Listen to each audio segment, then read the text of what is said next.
Hai guys, perkenalkan nama saya Intan Febrilianti. Saya mahasiswa STKIP PGRI Ponorogo angkatan 2024 kelas A. Dan saya berasal dari Sukosari, Kecamatan Babatan, Ponorogo, Jawa Timur. Di sini saya akan membacakan sebuah cerpen yang berjudul Gerimis yang Sederhana karya Eka Kurniawan. Gerimis yang Sederhana karya Eka Kurniawan. Kenapa pula aku tak mengajaknya bertemu di Chinatown, pikir Mei.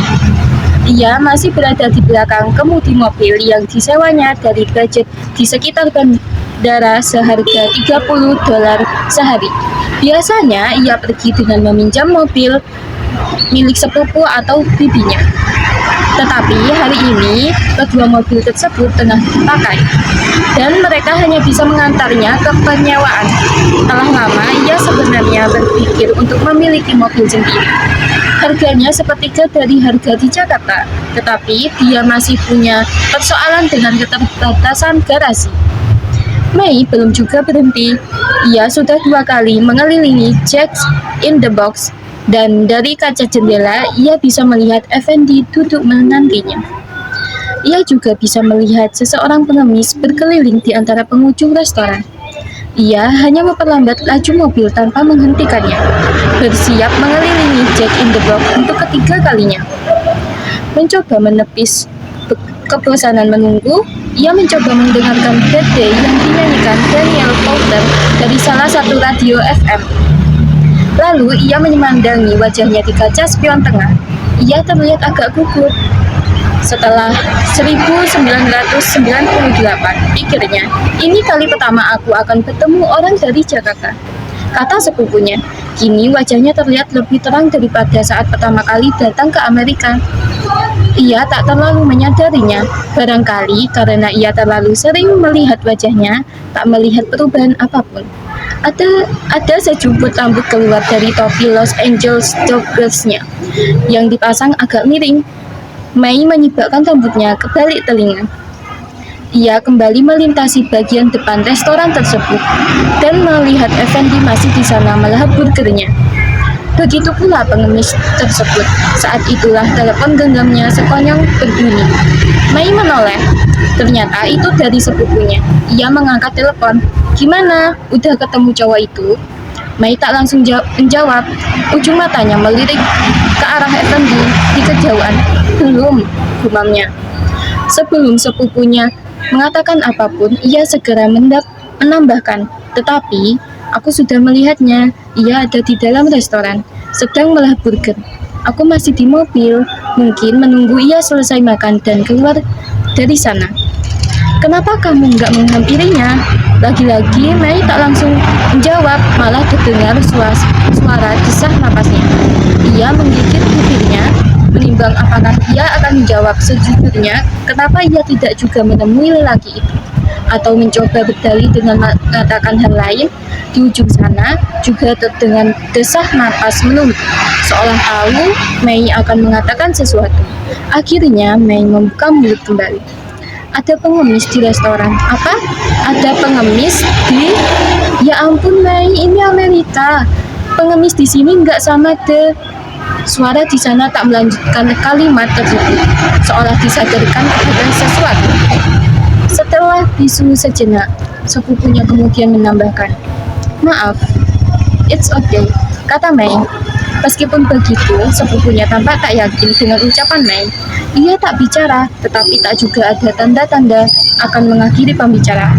Namun, akhirnya kembali bertanya, Mei, kamu sungguh baik-baik saja? Ya, aku baik-baik saja. Untuk kali pertama, Effendi melihat seorang pengemis masuk restoran.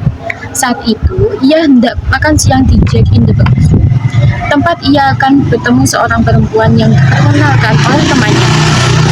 Sambil mengapit Los Angeles Times yang dibelinya seharga 25 sen dari kotak koran, ia duduk menunggu burger pesanannya tersedia. Saat itulah si pengemis membuka pintu dan masuk. Pengemis itu meracaukan sesuatu dalam bahasa Inggris yang terdengar aneh bagi Effendi. Restoran cepat saji tersebut tengah penuh oleh para pekerja serta anak-anak sekolah bersama para pengantar mereka. Yang mengejutkannya, tak seorang pun di antara pengunjung merasa terganggu oleh kehadiran seorang pengemis. Tidak pula pelayan dan petugas kasir restoran. Pengemis itu akan diseret petugas keamanan jika melakukannya di satu restoran cepat saji di Jakarta, pikirnya. Bahkan di warung Tegal pinggir jalan, pemilik warung akan buru-buru memberinya receh, bukan sebab kehendak berderma, tetapi sejenis perintah untuk segera meninggalkan warung. Tetapi di sini, di satu sudut Los Angeles, ia melihat seorang pengemis berkeliaran bebas di dalam restoran. Effendi mencoba mengajukan kehadiran pengemis tersebut dan berpikir tentang seperti apa perempuan kenalan yang akan ditemuinya. Ia mencoba memikirkan apa yang akan dikatakannya jika perempuan itu muncul. "Hai, apa kabar?" atau "Sudah lama tinggal di Los Angeles?" Ia masih memikirkan cara-cara membuka percakapan. Barangkali bertanya hal-hal praktis menjalani kehidupan sehari-hari yang harus diperhatikannya. Ia berharap perjumpaan mereka akan terjadi sesederhana mungkin. Pengemis itu menggendong buntalan gendut yang tampaknya berisi seluruh kekayaannya. Rambutnya coklat terbakar, menggumpal, dan di sana-sini tampaknya sudah menempel di kulit kepalanya. Si pengemis mengenakan mantel Adidas yang tak lagi jelas warnanya, mungkin sumbangan dari dinas sosial atau sejenisnya. Kakinya dilindungi sepatu bot yang masuk ke dalam celananya. Sejenak dipandanginya seluruh isi restoran sebelum menghampiri dua orang supir truk yang tengah melahap burger sambil berbincang di meja dekat pintu. "Receh, Tuan." Pengemis itu menyodorkan telapak tangannya. Kali ini bahasa Inggrisnya jelas terdengar. Semua pengemis menadahkan tangan, pikir Effendi. Ia sedang melamun ketika nomor antriannya diberikan pelayan, membuatnya tergagap dan segera berjalan menuju counter. Sambil menenteng nampan, ia mengisi gelasnya dengan minuman soda sampai buihnya tumpah dan kembali ke meja. Ia tak lagi memperhatikan pengemis itu, matanya memandang ke kaca jendela, berharap melihat perempuan yang ditunggunya menyeberangi jalan. Tetapi perempuan itu belum juga muncul. Effendi segera melahap burgernya sambil membuka lipatan koran. Tiba-tiba pengemis itu telah berada di sampingnya. Dengan telapak tangan terjulur ke arahnya, ceracau di mulutnya yang pertama-tama membuat Effendi mendongak. Segera Effendi merogoh saku celana, mengeluarkan recehan. Ia ingat di sana ada penny, dime, quarter. Ia menyerahkan semua recehnya ke telapak tangan si pengemis, setelah sebelumnya menyelipkan 2 quarter ke sakunya yang lain.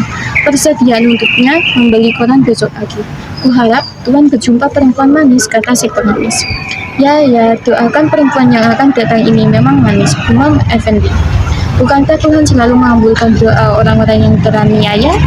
Effendi kembali melap burgernya dan tak lagi peduli dengan pengemis tersebut. Mei mengajaknya ke daerah downtown. Berbelok dari freeway, mereka melaju menuju First Street dan Mei menunjukkan letak musik center, juga menunjukkan Dorothy Thunder Pavilion. Kata Mei, selain di Shirin Auditorium, penghargaan Oscar kadang dilaksanakan juga di sana. Mereka terus melaju melewati gedung-gedung teater yang berderet sepanjang perjalanan tersebut. Entah kenapa, justru Mei yang banyak bicara. Mei sendiri sebenarnya agak terkejut menemukan dirinya secerewet itu. Mungkin itu cara bawah sadar menanggulangi kegugupan. Mungkin aku begitu girang bertemu makhluk dari Jakarta. Effendi hanya memandangi tamasnya melalui kaca jendela. Dari First Street, mereka berbelok ke Grand Avenue, berbelok lagi hingga mereka tiba di Little Tokyo, dan Effendi tak juga bicara. Little Tokyo tampak lebih seperti mall daripada sebuah permukiman orang-orang Jepang. Di sepanjang jalan berderet toko-toko souvenir berselang-seling dengan toko buku, toko obat, serta toko kelontong aneka barang khas Jepang. Di salah satu sisi First Street tampak gedung cantik yang ternyata kuil Buddhist Koyosan. Saat itulah tiba-tiba Effendi berkata, "Tadi ada pengemis, mana?" Tanya Mei agak terkejut sambil menoleh ke pinggir jalan. Tadi di Jack in the Box terdengar Mei mendesah lega. Ia hanya menoleh sekilas ke arah Effendi sebelum kembali memerhatikan jalan di depan yang agak padat. Mei berpikir barangkali laki itu sama gugupnya, hingga sekonyong bicara tentang pengemis yang ditemuinya, seakan-akan tak ada hal penting lainnya di dunia ini. Gumamnya dalam hati, ia sedang berancang-ancang untuk membicarakan keadaan di Indonesia atau mengenai rencana program kuliah yang akan diambil Effendi. Sebelum tiba-tiba ia berpikir barangkali melanjutkan perbincangan mengenai pengemis bisa mencairkan keadaan. Aku juga melihatnya pengemis itu, kata Mei setelah lama terdiam. Pengemis yang memakai mantel Adidas. Ya, ayo kita cari pengemisnya. Tidak, Mei memotong dengan cepat. Penolakan Mei demikian tiba-tiba membuat Effendi terdiam dengan mulut terkatup. Ia kembali memandang tamasnya di luar kaca jendela mobil, kali ini dengan tatapan gelisah, memandang orang-orang yang berlalu lalang di trotoar, menghindari daerah skid row yang tak terlalu nyaman. Mereka kembali berbalik arah.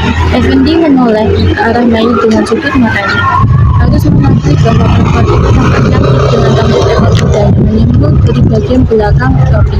Namun, sejujurnya, ia sedang tidak bisa memikirkan perempuan cantik saat ini. Yang ada di kepalanya hanyalah pengemis dengan buntalan gombal di Jack in the Box. Maaf soal tadi, kata Mei tiba-tiba.